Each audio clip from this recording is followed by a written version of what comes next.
Hello friends, कैसे हैं। और शाम के 4 बज रहे हैं, सबकी चाय का टाइम हो रहा है। आप लोग भी अपनी चाय ले लीजिए। और मैं स्मिता माथुर, आज मैं आपके लिए एक कहानी लेके आई हूँ जिसका नाम है वो अजीब सी गुड़िया।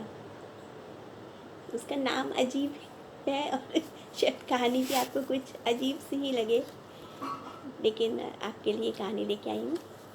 हो सकता है आपको पसंद आए। कहानी का नाम है वो अजीब सी गुड़िया।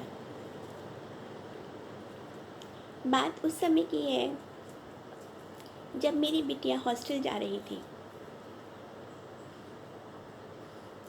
घर से पहली बार बाहर जाने के कारण वो बहुत उदास थी।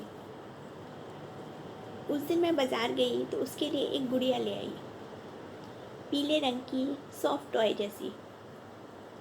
उसकी बड़ी बड़ी आंखें थीं और बालों की लटें चेहरे पर झूल रही थीं।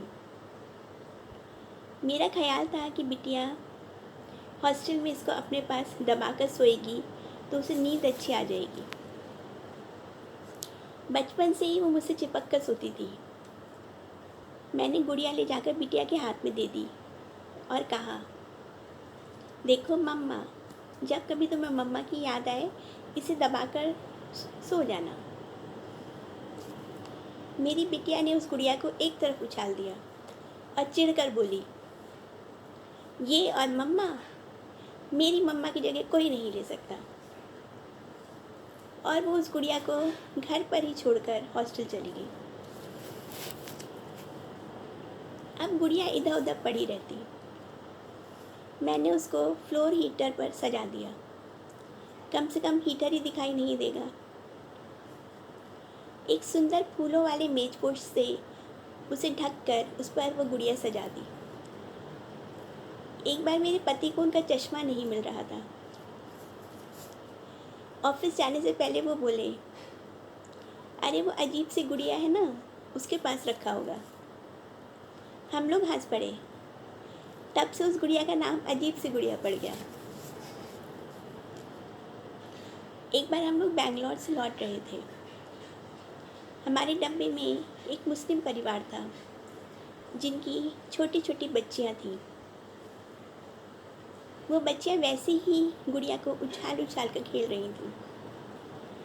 बस उनकी गुड़िया का रंग गुलाबी था, इसीलिए ज़्यादा सुंदर लग रही थी। वो बच्चे ऊपर की बर्थ से उसको नीचे फेंकते और फिर ऊपर उछाल देते। उसको देखकर उस अजीब सी गुड़िया का फिर ध्यान आ गया और मैं मुस्कुरा दी। बीच में कभी दिवाली की सफाई हुई तो उस गुड़िया को बच्चों के कमरे में अलमारी के ऊपर सजा दिया गया। इस बार बिटिया घर आई तो उस दिन रात में बोली, मम्मा, मुझे गुड़िया अच्छी नहीं लगती। अपनी बड़ी बड़ी आंखों से ऐसे देखती है कि मुझे रात में डर लगता है। मैंने कहा, ठीक है, इसको किसी को दे देंगे।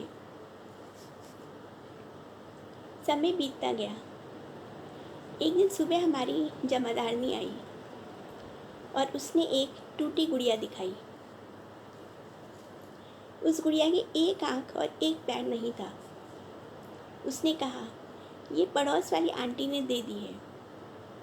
मेरा भतीजा है 4 साल का, वो चल फिर नहीं सकता, बैठा बैठा इससे खेलता रहेगा। मेरा मन दया से भर गया। जीवन में कैसे कैसे दुख हैं, टूटे खिलौने भी किसी के लिए अनमोल हैं। आज सुबह जब उसने हमारा फाटक बजाया तो मुझे अचानक ही उस अजीब से गुड़िया की याद आ गई। मैंने बिटिया से वो गुड़िया मांगी और जमादारन को ले जाकर दे दी। वो खुश हो गई।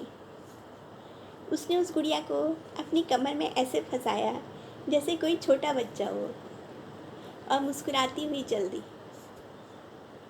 अब उसका भतीजा उससे बैठे बैठे खेलेगा और शायद उसको मिलने वाली वो छोटी सी खुशी हमें भी खुशी से भर दे। बस इतनी सी कहानी है। और इस इंसिडेंट से मुझे लगता है कि हम जो चीज़ें हमारे लिए एकदम व्यर्थ होती हैं, बेकार होती हैं, वो ही किसी के लिए कितनी उपयोगी सिद्ध हो सकती हैं। तो मेरी आप लोग से भी ये रिक्वेस्ट है कि आप लोग के बच्चों के जो पुराने खिलौने हैं और पुराने कपड़े हैं, वो जो ज़रूरतमंद लोग हैं उनको बांट देने चाहिए, जिससे उनके बच्चे भी जो हैं इन खिलौनों का आनंद उठा सकें। धन्यवाद।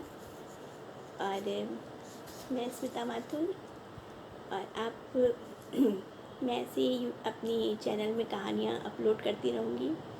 आप लोग मेरी चैनल को सब्सक्राइब करिए और अपने फ्रेंड्स के साथ, अपने रिलेटिव्स के साथ शेयर करिए, और ऐसे जीवन के छोटे छोटे अनुभव आपको सुनाते रहेंगे। Thank you.